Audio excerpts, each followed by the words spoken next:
Target ang mga masiselang isyu ng lipunan na sangkot ang ilang mga ahensya ng gobyerno at mga personalidad. Hihimayin ang iba't ibang mga isyu, balita at usapin. Puntirya ang mga tiwali at ilalantad ang mga mali sa pamahalaan. Walang sasantuhin. Tamaan na ang tamaan. Kung salot ka sa bayan, sapul ka ni Rex Cayano sa Target On Air. Oras hatid sa inyo ng Grand 88 Gaming Corporation.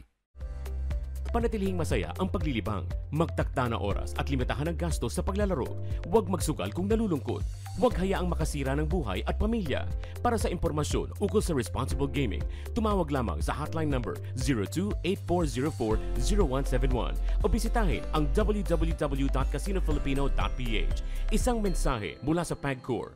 Gambling is for 21 years old and above only. Keep it fun. Game responsibly. Anong mga batas ang kailangan ng taong bayan?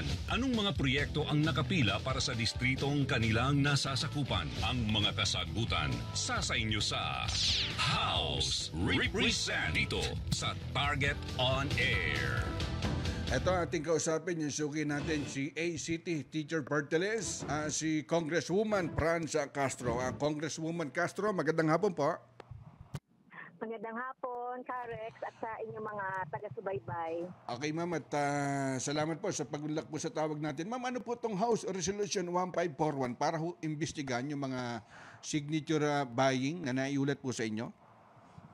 Yes, tama po kayo, no? Yung House Resolution 41, may kaugnay ito doon sa nangyayaring yung People's Initiative na ginagawa ay nagpapapirma.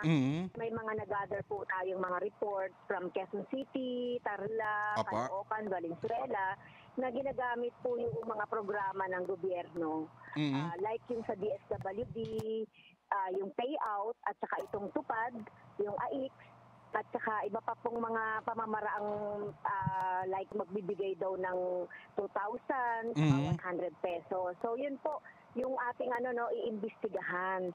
So ito naman pong nasa konstitusyon naman po itong People's Initiative, pero kung ganito po yung pamamaraan ay talagang hindi naman din po maganda. Okay, so yun po, no, yung ating pinaplano doon sa House Resolution natin. Ang laman pa po niyan ay tungkol doon sa napabalita na meron daw 20 million sa district ang mga kongresista para daw dito sa pagpapapirma, tapos yung 100 na ibinulgar din ni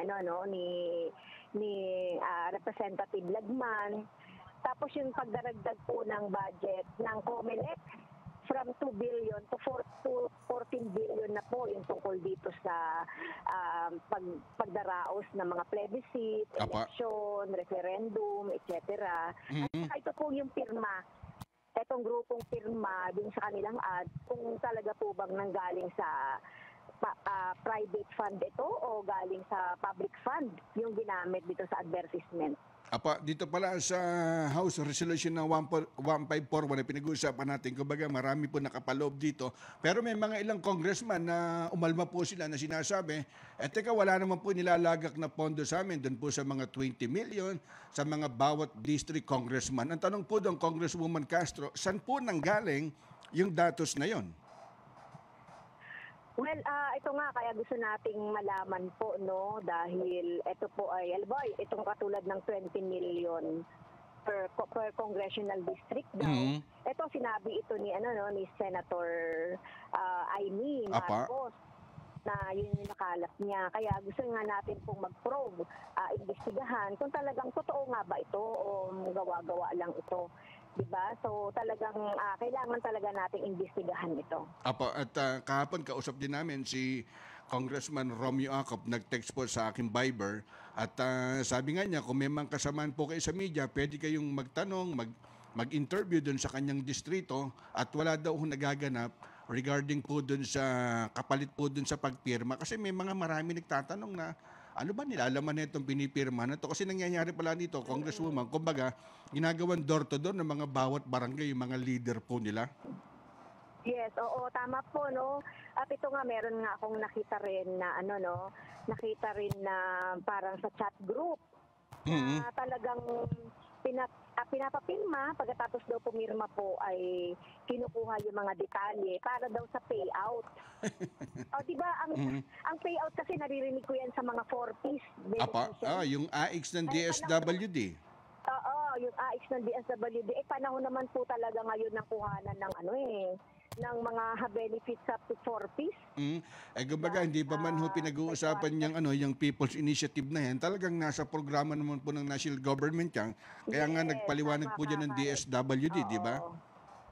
Yes, tama ka po. Kaya po, yung ginagamit na ito ay deceptive. Tapos hindi naman po maintindihan ng mga tao ano itong pinapapirma. So maganda rin siguro, no, kung talagang People's Initiative ito, walang ganyan, walang mga bayaran, walang pangakuan ng mga programa kasi anybody could access doon sa program basta gusto, basta kailangan.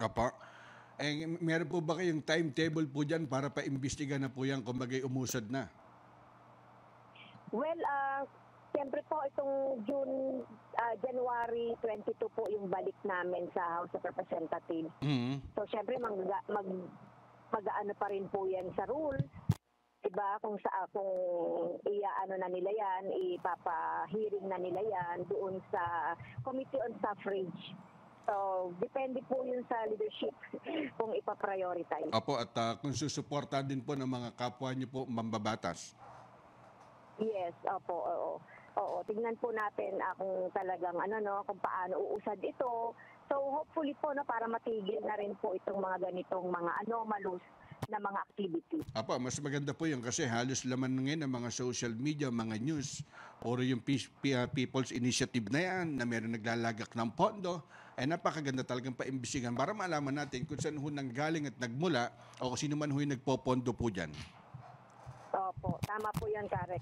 Salamat. At siyempre po, itong chatcha na ito, kailangan ba ng tao ngayon yan, di ba? So, yun yung dapat na pag-isipan din ng ating mga kababayan. Opo, pero si Senadora Amy Marcos mukhang iba yung pananaw po niya. Sabi nga niya, maraming dapat pagtuunan ng pansin. Kami rin po, ang dami-dami mga pangailangan ng ating mga kababayan like yung pagtaas ng sweldo, patuloy na pagtaas pa rin ng mga presyo. Kahit na sinasabi na bumaba na daw, pero pag pumunta ka sa palengke, mataas pa rin po ang mga presyo, di ba? Tapos itong problema natin dito sa West Philippine Sea, problema natin sa mga contractualization. Ito, mga driver na mawawala ng trabaho by February 1, ang dami pong dapat asikasuhin kaysa pag-usapan yung tsa-tsa. Salamat po, Congresswoman Franz Castro ng ACT Teacher Party List. Kong, ingat po palagi. Thank you, Karek. Salamat po, Karek. Anong mga batas ang kailangan ng taong bayan? Anong mga proyekto ang nakapila para sa distritong kanilang nasasakupan? Ang mga kasagutan sa inyo sa House Represent dito sa Target on Air. Yan po ang tinig mga kaibigan ni ACT Teacher Party List, si Congresswoman Franz Castro. Oras hatid sa inyo ng Grand 88 Gaming Corporation.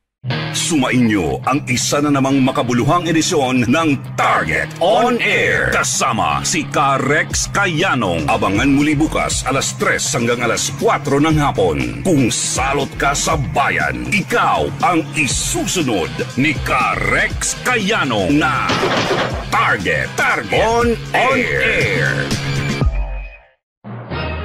Nangunguna sa balita, impormasyon, musika, komentaryo at serbisyo publiko. Ito ang DZME 1530. Una sa kanan, ang himpilang may paninindigan.